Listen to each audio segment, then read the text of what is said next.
Bagchi Shri Shankar cancer centre and research institute Bhubaneswar को आपनको स्वागत।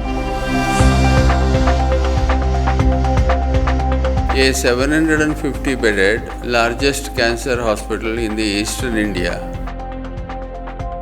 ये एक्सक्लूसिवली सिर्फ कैंसर हॉस्पिटल है, जहाँ अलग अलग कैंसर करने के लिए सेपरेट डॉक्टर्स है, अंडर वन रूफ, एक ही जगह पर सब फैसिलिटीज़ का हॉस्पिटल भी होना है। ओडिशा में सबसे बड़ा पीडियाट्रिक कैंसर डिपार्टमेंट है।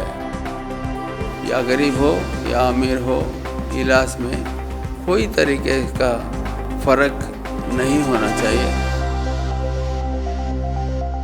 सभी को नमस्कार। Odisha's most trusted health channel precaution for health podcast में स्वागत करती हूँ मैं ऋतुपर्णा। आज हम ऐसे हॉस्पिटल में हैं जहाँ पे एडवांस ट्रीटमेंट, जहाँ पे एक्सपीरियंस डॉक्टर, जहाँ पे अफोर्डेबल प्राइस, सबसे ज़्यादा भरोसा। जी हाँ, भरोसा ही एक ऐसी चीज़ होती है जिससे कैंसर का ट्रीटमेंट होता है, इंटरनली, इमोशनली एंड फिजिकली। जी हाँ, मैं बात कर रही हूँ, आज हम हैं बागची श्री शंकरा कैंसर हॉस्पिटल में, और जिसके बारे में ज़्यादा जानने के लिए आज हमारे साथ हैं doctor B.S. Srinath sir, managing trustee Shri Shankara cancer foundation and head of institution of Bagchi Shri Shankara cancer centre and research institute. चलिए उनका स्वागत करते हैं। सर नमस्कार, स्वागत है हमारे पॉडकास्ट में। नमस्कार सर, पहले हम जानना चाहेंगे कि बागची श्री शंकरा कैंसर हॉस्पिटल में क्या क्या सब फैसिलिटीज़ है, एडवांस टेक्नोलॉजी, ट्रीटमेंट है जो कैंसर पेशेंट को दिया जाता है। शुरू में मैं बागची शंकरा के बारे में पूरा जानकारी देता हूँ।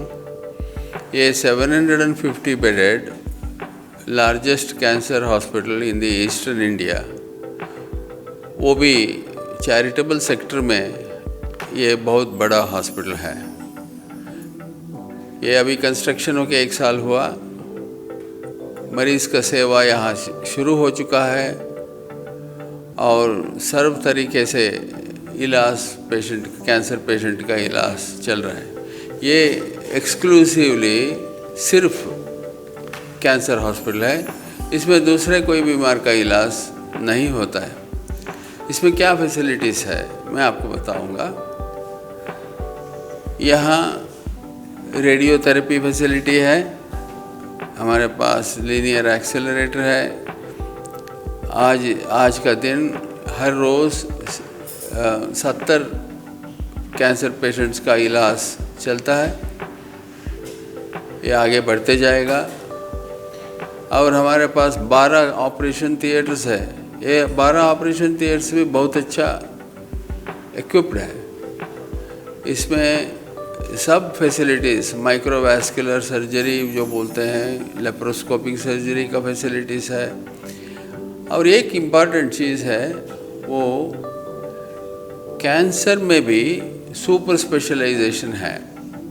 मतलब आप समझ लीजिए सर्जिकल ऑन्कोलॉजी। सर्जिकल ऑन्कोलॉजी मतलब कैंसर सर्जरी का है, उसमें भी बहुत सारा स्पेशलिटीज़ है। हेड एंड नेक ऑन्कोलॉजी है, यूरो ऑन्कोलॉजी है, मतलब हेड एंड नेक, सिर का, गले का कैंसर का इलाज करने का सर्जन्स का टीम ही अलग होता है। यूरो ऑन्कोलॉजी मतलब urinary bladder, kidney, prostate gland का इलाज करने वाले टीम अलग होता है। गायनेक ऑन्कोलॉजी है, प्लास्टिक रिकन्स्ट्रक्शन सर्जरी है। हेपेटोबिलियरी पैंक्रियाटिक कैंसर ये आजकल का बहुत बड़ा स्पेशलिटी है। इसका मतलब है लिवर, पैंक्रियास, गॉल ब्लैडर, इसका जहाँ जो कैंसर इसमें होता है उसका इलाज करने का टीम और सर्जन्स अलग स्पेशलिटी ट्रेनिंग लेके इधर आते हैं। ऐसे हमारे हॉस्पिटल में अलग अलग स्पेशलिटी का 9 डिपार्टमेंट्स है, जहाँ अलग अलग कैंसर करने के लिए सेपरेट डॉक्टर्स है, जो उसमें ज़्यादा से ज़्यादा एक्सपीरियंस होते हैं और फैसिलिटीज़ भी होते हैं। तो ये सर्जरी का मेडिकल ऑन्कोलॉजी में, मेडिकल ऑन्कोलॉजी मतलब कैंसर के दवाइयों से इलाज करने का तरीका है। इसमें अडल्ट्स मेडिकल ऑन्कोलॉजी अलग है, पीडियाट्रिक ऑन्कोलॉजी अलग है, बोन मैरो ट्रांसप्लांटेशन हेमाटो ऑन्कोलॉजी बोलते हैं। ब्लड और ब्लड प्रोडक्ट्स का डिफरेंट टाइप्स का कैंसर जो होता है उसको हेमाटो ऑन्कोलॉजी होते हैं। उसका इलाज भी करने के लिए फैसिलिटीज़ यहाँ हैं। तो पीडियाट्रिक ऑन्कोलॉजी का हमारे पास डिपार्टमेंट ही अलग है, 52 बेड्स है बोन मैरो ट्रांसप्लांटेशन के लिए। वहाँ सहूलत है, डॉक्टर्स है। और एक बात आपको कहना है कि बच्चों का कैंसर में क्यूर बहुत ज़्यादा है। लगभग 80% कैंसर, बच्चों का कैंसर क्यूर हो सकता है। इसीलिए कैंसर चिल्ड्रन में, बच्चों में कैंसर का इलाज करना बहुत ज़रूरी है। वो कैंसर से बचते हैं, नॉर्मल ग्रोथ होते हैं, आगे बड़े भी होके अच्छा होते हैं। तो वो हम फैसिलिटी हमारे पास है। ये मेरे को लगता है ये उड़ीसा में सबसे बड़ा पीडियाट्रिक कैंसर डिपार्टमेंट है। और इसके अलावा 60 बेडेड इंटेंसिव केयर फैसिलिटी है और 60 बेडेड डे केयर फैसिलिटी है। डे केयर का मतलब कैंसर मरीज़ जो आते हैं, समझ लीजिए वो 4 घंटा 6 घंटा का इलाज है। वो दिन भर यहाँ टाइम वेस्ट करने का ज़रूरत नहीं है। वो एक दिन रात यहाँ गुजरने का ज़रूरत भी नहीं है। वो इलाज करके फ़ौरन घर वापस जा सकता है। डे केयर कीमोथेरेपी हो, डे केयर बायोप्सीज हो, डे केयर छोटे ऑपरेशंस हो, उसके लिए हमारे पास 60 बेड्स है। ताकि ये क्या होता है, इसकी वजह से कॉस्ट ऑफ ट्रीटमेंट बहुत कम होता है। ये एक इम्पॉर्टेंट चीज़ है। इसके अलावा क्लिनिकल साइकोलॉजी डिपार्टमेंट है और फिजियोथेरेपी डिपार्टमेंट भी है। सब लैबोरेटरीज है। लेटेस्ट अच्छी तरह ब्लड बैंक है जहाँ ऑल कंपोनेंट सेपरेशन भी होता है। ब्लड ट्रीटमेंट, प्लेटलेट्स ट्रीटमेंट हो, कुछ भी हो, स्टेम सेल ट्रीटमेंट होने का सब फैसिलिटीज़ हमारे पास हॉस्पिटल में है। तो इसकी वजह से अंडर वन रूफ, एक ही जगह पर, आगे हमारा ये प्लान भी ये है कि ये हॉस्पिटल सबसे बड़ा हॉस्पिटल होने के नाते ये सब फैसिलिटीज़ का हॉस्पिटल भी होना है और सबको अफोर्डेबल हॉस्पिटल भी होना है।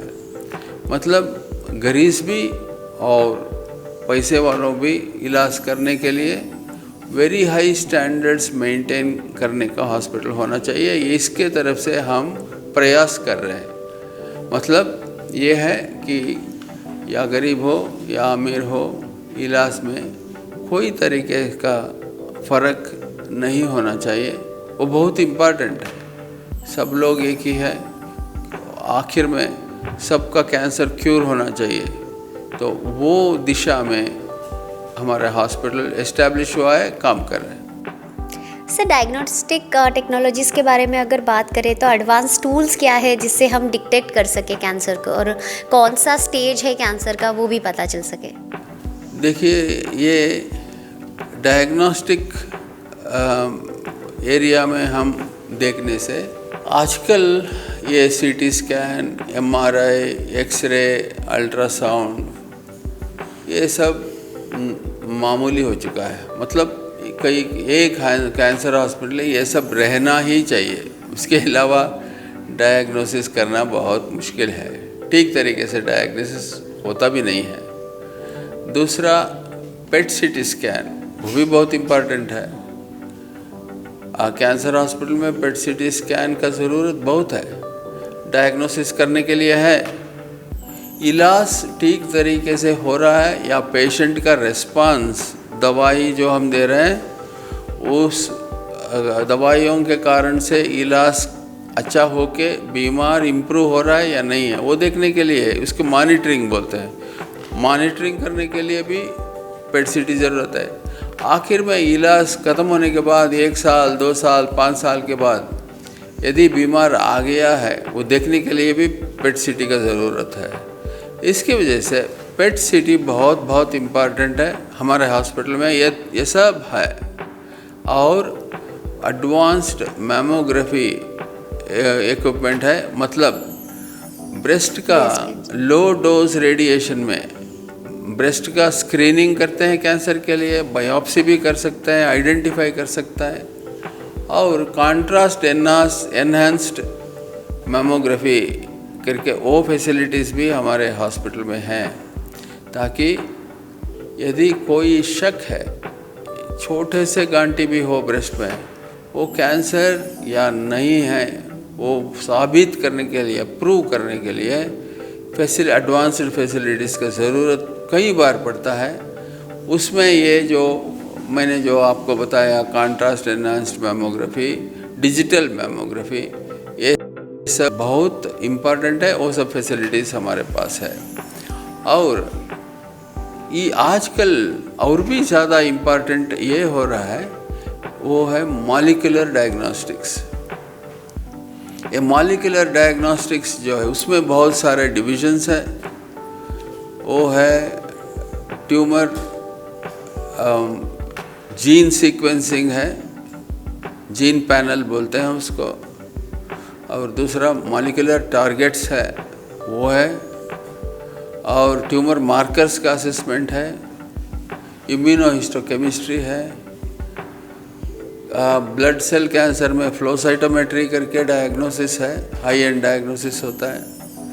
कई कैंसर्स में फिश टेस्ट भी होता है। ये सब बहुत एडवांस्ड टेक्नोलॉजी है। ये करने से एक है ये पक्का कैंसर है या नहीं वो पता लगता है। दूसरा, कौन से तरीके का कैंसर है, कैंसर में भी बहुत डिफरेंट टाइप्स रहता है। वो कौन से टाइप का, लंग कैंसर समझ लीजिए, लंग कैंसर में भी बहुत तरीके का कैंसर होता है। तो वो पकड़ना है कौन सा कैंसर है, क्योंकि उसके मुताबिक इलाज भी बदलता है।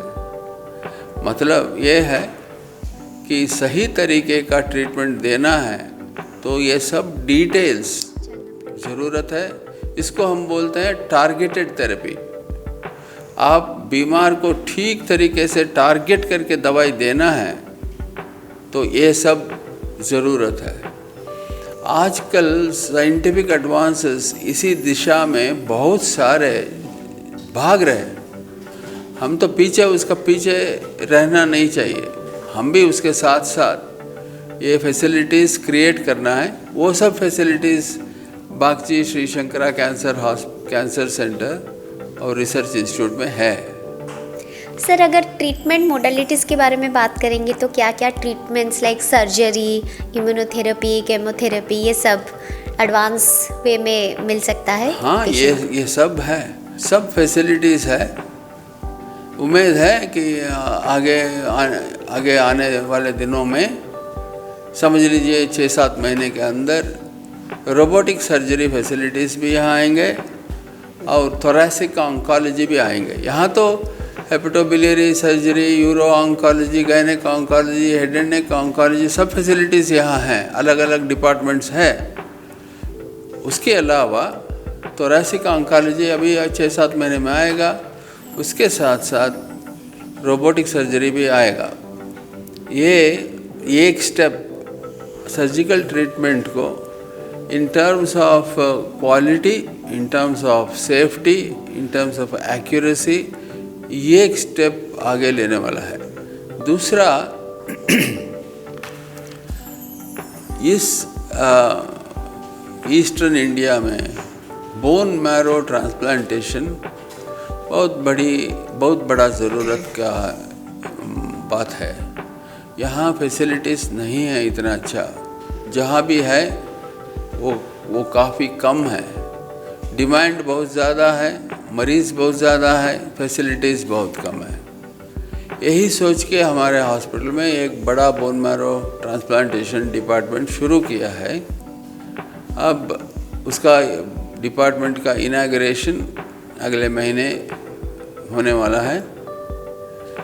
उसमें 20 बेड्स का बोन मैरो ट्रांसप्लांटेशन फैसिलिटी रहता है और स्टेम सेल सेपरेशन का फैसिलिटीज़, डॉक्टर सब ज्वाइन कर रहे हैं, इलाज शुरू होने वाला है। और this part of the country, eastern India को, और मैं समझता हूँ ये बहुत बड़ा देन होगा। This will be our service, और this will be, I can assure, bone marrow transplantation in our hospital will be very affordable. It will not be expensive. Sir, आपने जैसे बोला कि टारगेटेड होते हैं कुछ पेशेंट्स, टारगेट देखना चाहिए, तो मल्टी डिसिप्लिनरी अप्रोच कैसे करते हैं, लाइक पर्सनलाइज ट्रीटमेंट कैसे किया जाता है पेशेंट का? आपने ये क्वेश्चन पूछ रहा है वो बहुत इम्पॉर्टेंट है। एडवांस्ड ट्रीटमेंट का क्वेश्चन आप पूछ रहे हैं। देखिए, कैंसर ट्रीटमेंट ये आजकल कॉम्प्लिकेशन होते जा रहा है, बहुत बहुत एडवांस हो रहा है। जो आपने जो बताया, ये टारगेटेड थेरेपी जो है बहुत एक्सपेंसिव ट्रीटमेंट है। इसमें थोड़ा सा भी गलती हो गया डायग्नोसिस में, इलाज भी गलत हो जाएगा, क्योंकि वो सिर्फ टारगेट है, एक ही बुरी दिशा में इलाज होगा, एक ही कैंसर को एक ही दवाई। वो गलत डायग्नोसिस गलत हुआ तो भी इलाज काम नहीं करेगा, दवाई गलत सेलेक्ट किया तो भी इलाज काम नहीं करेगा। इसके वजह से हम वो सब डिटेल स्टडी करके करना है। हम हर हॉस्पिटल में, एडवांस्ड कैंसर हॉस्पिटल है आजकल, ये सब जान पूछ के, ये सब अंडरस्टैंड करके, हर बड़ा कैंसर हॉस्पिटल में ट्यूमर बोर्ड करके रहता है। ट्यूमर बोर्ड आमतौर में हफ्ते में 2 दिन मिलेगा, सब डॉक्टर्स मीट करेंगे स्पेशलिटीज़ का। ये जो केसेस है ये प्रेजेंट होगा मीटिंग में, और सबका राय लेके ट्रीटमेंट प्लानिंग करेंगे। आजकल ये सिर्फ लग्जरी नहीं है, ये एसेंशियल है। To treat a patient accurately, it is always better to take opinion from multiple disciplines. इसी को बोलते हैं मल्टी डिसिप्लिनरी ट्यूमर बोर्ड। वो मल्टी डिसिप्लिनरी ट्यूमर बोर्ड इस हॉस्पिटल में भी है, तो वो हफ्ते में एक बार मिलते हैं, डिस्कस करते हैं और ट्रीटमेंट उसका डायरेक्शन में ट्रीटमेंट इंस्टीट्यूट करते हैं। Sir, research and clinical trial के बारे में अगर बात करेंगे तो हमको तो पता है this is a research centre, तो नई नई रिसर्च के साथ ये हॉस्पिटल जुड़ा हुआ है। और पेशेंट को ट्रायल मिलता है, इमरजेंसी कुछ थेरेपीज़ में ऐसा कुछ ट्रायल मिलता है पेशेंट को? देखिए, ये रिसर्च सेंटर, रिसर्च का काम शुरू हुआ है। अब हॉस्पिटल शुरू होकर 1 ही साल हुआ है, तो रिसर्च सेलेक्टेड एरियाज़ में अब रिसर्च शुरू हो चुका है। क्लिनिकल ट्रायल्स करने के लिए हॉस्पिटल में और ज़्यादा टाइम लगेगा। Clinical trials is a very very important disciplined activity. इसमें नया दवाई का ट्रायल होता है। कैंसर में, कैंसर पेशेंट में नए नए दवाई का क्या बेनिफिट है वो टेस्ट करने के लिए क्लिनिकल ट्रायल्स बोलते हैं। सर, जैसे टेलीमेडिसिन सर्विसेज बहुत जगह पे उपलब्ध है, तो इस हॉस्पिटल में भी क्या उपलब्ध है? टेली कंसल्टेशन फैसिलिटीज़ पहले से ही है। जिस दिन हमने हॉस्पिटल शुरू किया उसी दिन से हमने टेली कंसल्टेशन फैसिलिटीज़ किया है। 24 hours, all 365 days of the year, we will be able to provide. Sir, अगर प्रिवेंटिव केयर के बारे में बात करें तो ऐसा कुछ लोगों के साथ कम्युनिकेशन किया जाता है ताकि अर्ली स्टेज पे वो आए, या फिर कैंसर प्रिवेंशन के बारे में ज़्यादा बातचीत हो सके? देखिए, हमारे देश में कैंसर का इंसिडेंस बहुत बढ़ रहा है, बहुत जल्दी बढ़ रहा है। और ये भी अनुमान है कि उड़ीसा में कैंसर पेशेंट्स बहुत ज़्यादा है। कितना हम कैंसर आगे जाते जाते कितना कैंसर हॉस्पिटल आप खोलने से भी ये डिमांड को आप पूरा करना बहुत मुश्किल होगा। इसीलिए कैंसर को प्रिवेंट करना बहुत ज़रूरी है।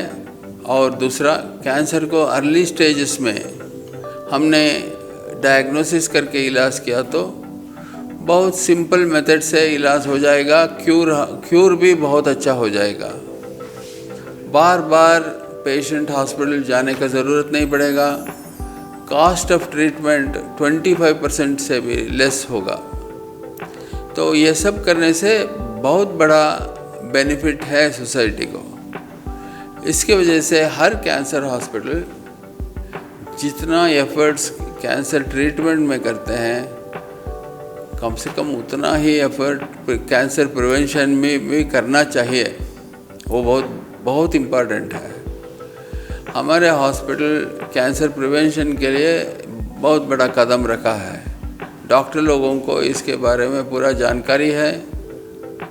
अब कैंसर डिटेक्शन कैंप्स जहाँ जहाँ मौका मिलता है हर जगह पर वो जाके कर रहे हैं। अवेयरनेस प्रोग्राम्स दे रहे हैं, पैम्पलेट्स वगैरह डिस्ट्रीब्यूट कर रहे हैं और न्यूज़पेपर में इंसर्ट्स कर रहे हैं। कैंसर के बारे में जानकारी प्रिंट करके इंसर्ट कर रहे हैं।